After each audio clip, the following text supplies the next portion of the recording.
My friend and I have known each other since high school. We ended up going to the same college. We moved to the same neighborhood and started working at the same place.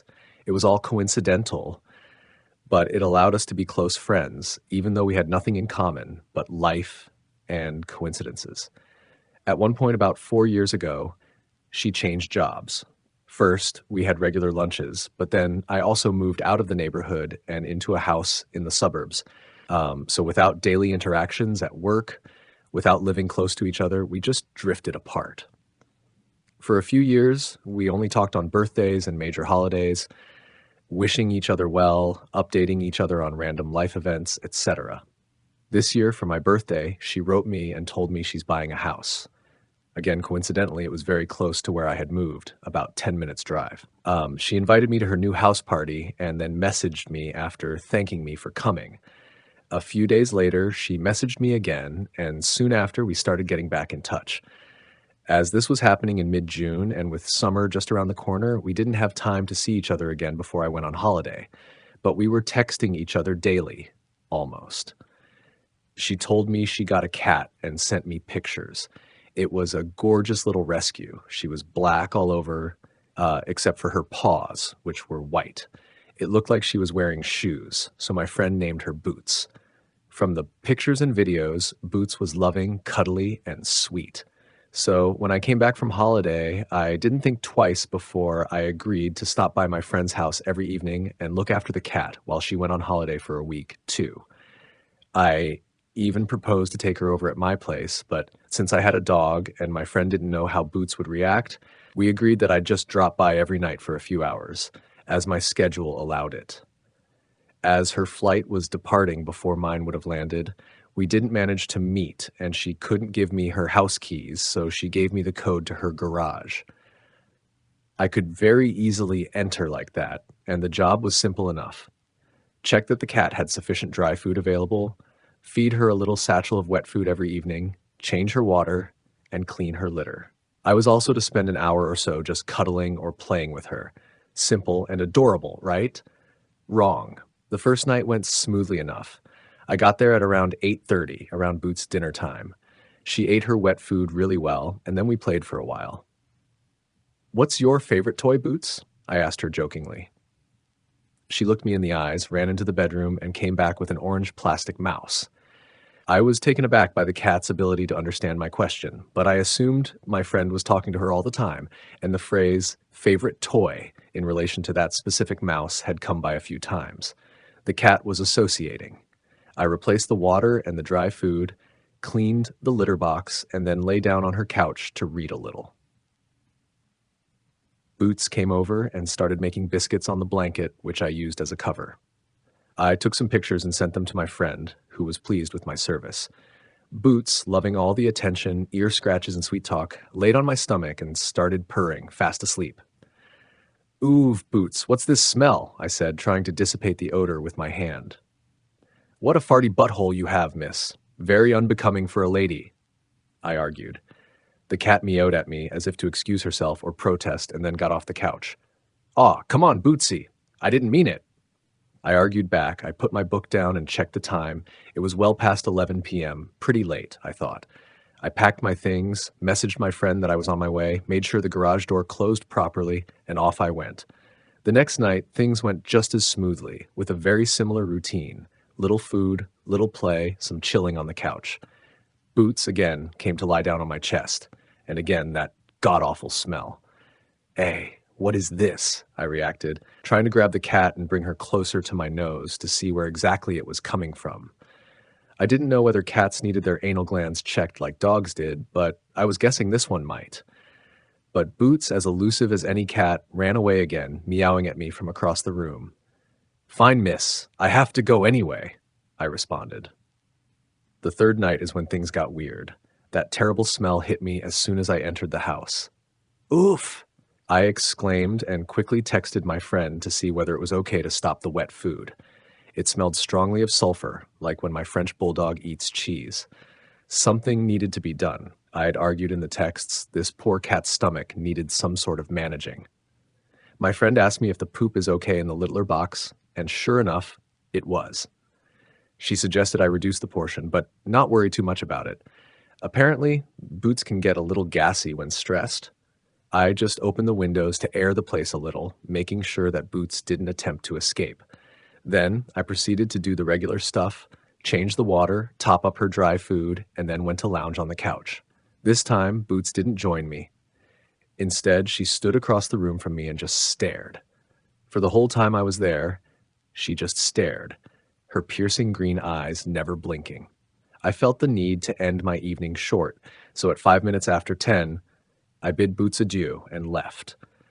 The whole way home, I kept thinking of the eerie feeling of Boots and me sitting in the darkness, her staring me down and me trying and failing to read.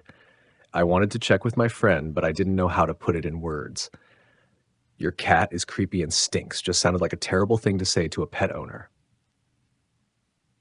The next night I got to the house, the place was completely dark, even though I always left the light in the staircase leading from the garage to upstairs, as well as the hallway light upstairs on. My first thought was that the fuse box tripped. But when I flipped the light switch, it worked just fine. Strange, I thought. Not minding it too much, I went upstairs and tended to the cat's business. I also opened the windows as the sulfur smell persisted. This time, Boots did not greet me at the door. Instead, she was on the opposite side of the house, at the bottom of the stairs that led to the attic. "Bootsy, dinner!" I called at her, but she just stared back. "Boots, come here!" I tried again, walking towards her. As I started approaching her, Boots made her way up towards the attic. I didn't feel the need to follow her. "All right, you know where your food is. You'll find me on the couch," I yelled from the bottom of the stairs. The house also felt unnaturally cold. I went to check the thermostat, and sure enough, it dropped a few degrees. I texted my friend, who just told me not to worry about it.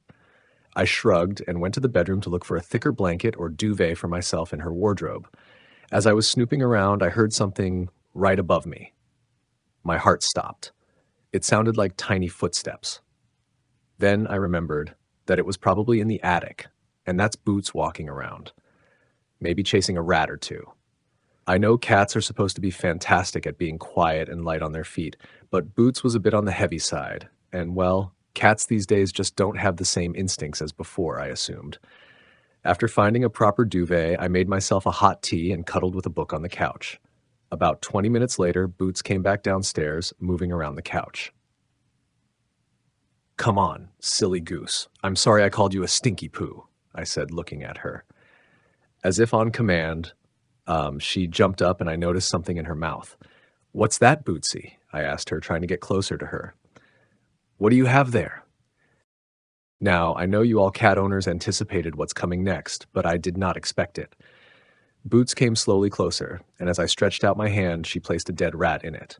I couldn't tell what it was at first, but the instant the realization hit me, I yelped so loudly and shuddered so violently that I yeeted the rat all the way across the room. Lo and behold, the little shit wasn't dead, just stunned. The moment it hit the floor, it snapped awake and bolted. Boots followed in its tracks, but this time the rat was too fast and the cat couldn't quite catch it. It seemed like there was a rat hole in the kitchen somewhere, and it managed to make its great escape, at least for now. I texted my friend the whole incident, suggesting that she might want to look for the hole and cover it up. Again, she replied, telling me simply not to worry about it. Well, if she wasn't concerned, I sure wouldn't be. In the meantime, Boots proceeded to eat her wet food, and I went back to my book. After dinner, she came back to the couch and cuddled at my feet. The sulfur smell did not seem to leave her. 3 more days and Mommy's home, I told her, feeling bad for how stressful this must be for her to make her so gassy. She turned around and looked at me with her piercing green eyes, and just then I heard some more footsteps above us. Boots got startled, and her pupils dilated to the point the green in her eyes was a mere thin outline for the black pupils. "Freaking rats," I told myself, but I knew better. Those were too heavy to be rat footsteps. I felt a strong urge to get out, and I checked the time. "Oh my, it's almost 12, Bootsy. I must leave you," I said to her, grabbing my things in a rush. As I was walking towards the stairs that lead to the garage, I could hear the stomping tracing my steps from above, so I rushed for the door, feeling immensely relieved once outside. The next night I contemplated whether I should be going or not for a long time, but I couldn't not go. It didn't seem fair neither to the cat nor to my friend whom I'd promised, so I decided to reach a compromise with myself. Go, feed the cat, clean the litter, replace the water, and leave. Then, on Saturday, I could afford to go during daytime, and maybe that would feel less eerie, and I could play with her for a longer time to make up for this day. So I did exactly that, or attempted to at least. I got there. Boots was waiting for me, like the first few nights. "Hi, baby girl," I said as she rubbed herself against my legs and purred. "I'm sorry, but this will be a short visit." This time, the footsteps started very early into my visit. "Get in, feed cat, get out," I told myself. "Stomp, stomp." I could hear above me as I was preparing Boots' dinner. My fingers were shaking, and I could feel my pulse increasing. "Stomp, stomp." "Here you go," I said, placing the food bowl down and trying my hardest to ignore whatever was going on in the attic. I went to the bathroom to clean the litter, and the footsteps followed above me. Stomp, stomp. I went back to the kitchen to check if Boots had finished her food and to replace her water, but this time the footprints didn't follow. Instead, they seemed to be going in the opposite direction, towards the stairs. This couldn't be good. My brain was trying to get me to move towards the stairs that lead to the garage, but my gut feeling was telling me to look for salt. Stomp, stomp. I could hear still, further in the distance. I started opening cupboards and searching frantically for anything. Plain salt, salt and pepper shaker, bag o' salt, anything. I found a Himalayan salt grinder and started grinding it on the counter. God, I hoped it would be good enough. The stomping stopped. I, too, stopped grinding and held my breath so that I wouldn't disturb the stillness and soundlessness that fell upon the house. Creak, creak. I shuddered. The steps were coming down the stairs, I had no doubt about it. I dragged whatever salt I could grind in my palm and made a run for the stairs, keeping my eyes closed at all times. As I reached the door and fumbled to find the doorknob in between squints, I noticed that the lights started flickering vigorously. The footsteps were now making their way down the hallway, behind me. I started praying and throwing salt over my shoulder. I realized that I didn't know the words to Our Father in English and started crying as I fumbled to remember. Then I started praying in Latin. I knew a little Latin since high school, and surprisingly enough, it came naturally to me. Pater noster, qui es in caelis sanctificetur nomen tuum, stomp, stomp, adveniat regnum tuum. Fiat voluntas tua, sicut in caelo et in terra, stomp, stomp. I could hear them picking up the pace, running at me. Panem nostrum quotidianum da nobis hodie, et dimitte nobis debita nostra, stomp, stomp. And then they stopped right behind me.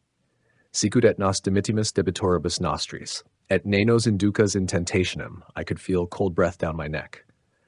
I could hear faint whispering that I couldn't understand. A witch's cackle in the distance. Sed libera nos a malo. Amen. I yelled, finishing my prayer and throwing all the salt I had left behind me. The whispering stopped, the footsteps stopped, the laughter stopped. The house reverted to its natural state of quietness. Every now and then I could hear a car driving by. I could see the headlights gently lighting up the room. I was certain whatever was behind me had vanished. But I never turned around, I never looked. I opened the door to the basement garage, went downstairs, punched in the garage code, and got outside. Once outside, I ran across the street. I contemplated running all the way home, but I glanced over my shoulder to the house. It seemed fine, dark, quiet. I started sobbing as I called my friend. She didn't reply. I texted her, but still nothing. I stopped going to the house. I figured Boots would only be alone for 2 days at this point, and I left her plenty of dry food. I was too scared of what could happen next. I would just explain it all to my friend, and if she didn't understand, then tough luck. I knew my friend was to land on Sunday at 7 p.m., so I went to the airport and waited for her. "What are you doing here?" she said as soon as she walked through the arrival gates. "Well, I figured you'd need a drive home. Plus, I need to tell you something," I said, relaying the whole story and showing her the photos I'd taken, even the ones I'd sent to her before. She listened quietly, and when I was done, she stopped dead in her tracks, looked me in the eyes, and grabbed my hands. "Do you think I can stay with you tonight?" she asked softly. "What?" I asked, genuinely confused. "You don't want to see if your cat is okay?" Andy, these pictures are undeniably from my house, but I don't have a cat, she said, showing me her phone. Our last conversation on her phone was her thanking me for coming to the party months ago.